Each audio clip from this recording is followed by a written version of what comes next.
नमस्ते दोस्तों मैं मेरठ कॉलेज मेरठ में इंग्लिश के फर्स्ट ईयर में पढ़ता था और उसी समय दिल्ली में भारतीय भाषाओं के पक्ष में एक आंदोलन खड़ा हुआ।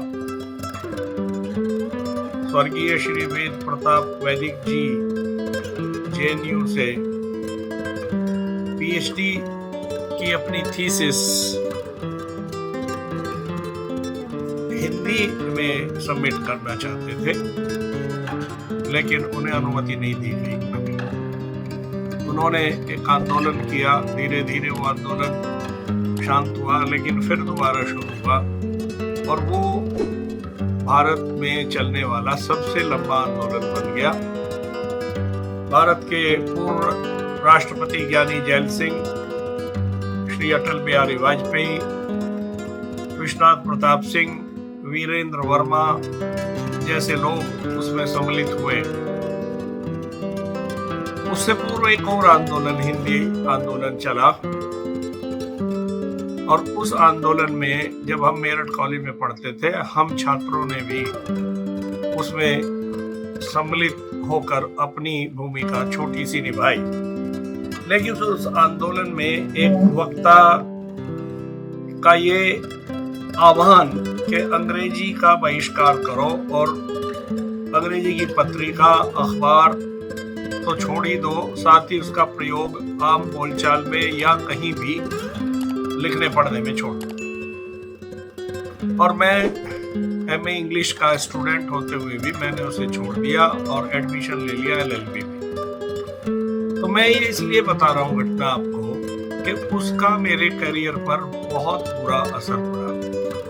बाद में मैं श्री वीरेंद्र वर्मा जी के आशीर्वाद से लगभग 35 वर्ष की आयु में जब राजभवन शिमला में निजी सचिव के पद पर नियुक्ति उन्होंने मुझे दी, सावधि यानी टेन्योर पोस्टिंग। जब तक वीरेंद्र वर्मा वहाँ गवर्नर, मैं उनका निजी सचिव, ये पॉलिटिकल अपॉइंटमेंट थी।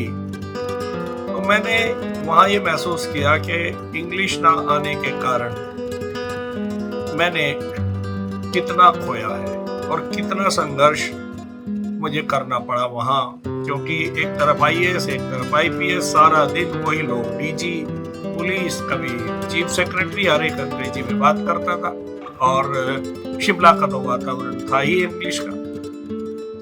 तो मैंने ये अनुभव किया कि भाषा जो है उसको सीखना कोई बुरी बात नहीं है। जितनी भाषाएं आप सीख सके। इस देश के बड़े से बड़े लोग, पीवी नरसिम्हा राव जो प्रधानमंत्री हुए 16 भाषाएं जानते थे, डॉक्टर मनमोहन सिंह 6 भाषाएं जानते थे, अनेकों विद्वान भाषाएं जानते थे। और मुझे स्वर्गीय वीरेंद्र वर्मा जी ने भी ये कहा, जो उस आंदोलन में स्वयं सम्मिलित थे, कि भाई भाषा से दुश्मनी नहीं होनी चाहिए, हमें मांग करनी चाहिए अपनी स्वदेशी भाषाओं को, क्षेत्रीय भाषाओं को, और अपने देश की जितनी भाषाएं हैं उन्हें भी हम सीखें, उन्हें ज्यादा से ज्यादा अपनाएं।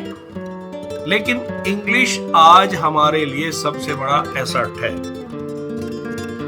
और मैं ये इसलिए कह रहा हूं कि आज लगभग 150 करोड़ लोगों ने इस भाषा को अपनाया हुआ है।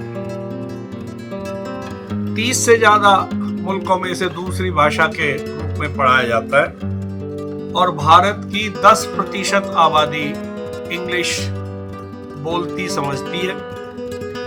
और मेरा अनुमान है कि मेरे जैसे 10% लोग ऐसे जरूर हैं जो इंग्लिश पूरी तरह समझ लेते हैं जब सामने वाला बोलता है, लेकिन बोलने में या तो हिचकिचाते हैं या उन्हें लगता है कहीं गलती ना हो जाए, तो वो इंग्लिश बोलने में संकोची है। तो आज मैं ये बात क्यों उठा रहा हूं? क्योंकि भारत के जितने प्रोफेशनल्स और इंजीनियर, डॉक्टर और यहाँ तक के रक्षा विभाग में भी अमेरिका जैसे देशों के जो लोग उच्च पदों पर कार्य कर रहे हैं, उसका कारण इंग्लिश स्पीकिंग होना है, इंग्लिश की समझ है। मैं आज ये महसूस करता हूं कि पहलगाम में हुए आतंकी हमले के बाद अपना पक्ष रखने के लिए कि हमने किसी देश पर आक्रमण नहीं किया, बल्कि आतंकवाद के जो ठिकाने थे उनको ध्वस्त करने के लिए ही भारत ने पाकिस्तान पर कार्रवाई की। ये पक्ष दिखाने के लिए भारत सरकार ने एक फैसला लिया और उसके अंतर्गत कई देशों में हमारे प्रतिनिधिमंडल गए हैं। तो वहाँ एक स्वर में अगर हम बात रख पा रहे हैं तो उसका माध्यम इंग्लिश है, जिसके माध्यम से हम सही तरीके से कम्युनिकेट कर रहे हैं, क्योंकि ट्रांसलेशन में भी बहुत सारा अंतर आ जाता है। तो मैं ये कहना चाहता हूं कि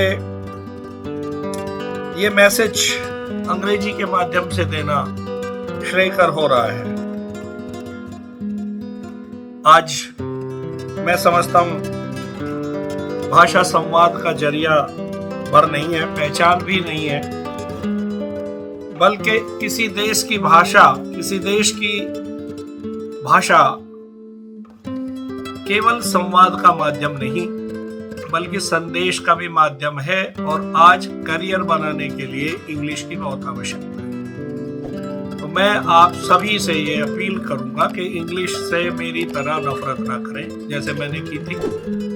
उसे एक भाषा के रूप में अपनाएं। उसका साहित्य बहुत समृद्ध है और विश्व भर में उसकी जो सॉफ्ट पावर है वो भी उसकी बहुत बड़ी ताकत है। तो मैं आप सभी को कहूंगा कि भारतीय भाषाओं को, मातृभाषा को नमन करते हुए, उसमें अपनी पारंगतता करते हुए इंग्लिश जरूर सीखें।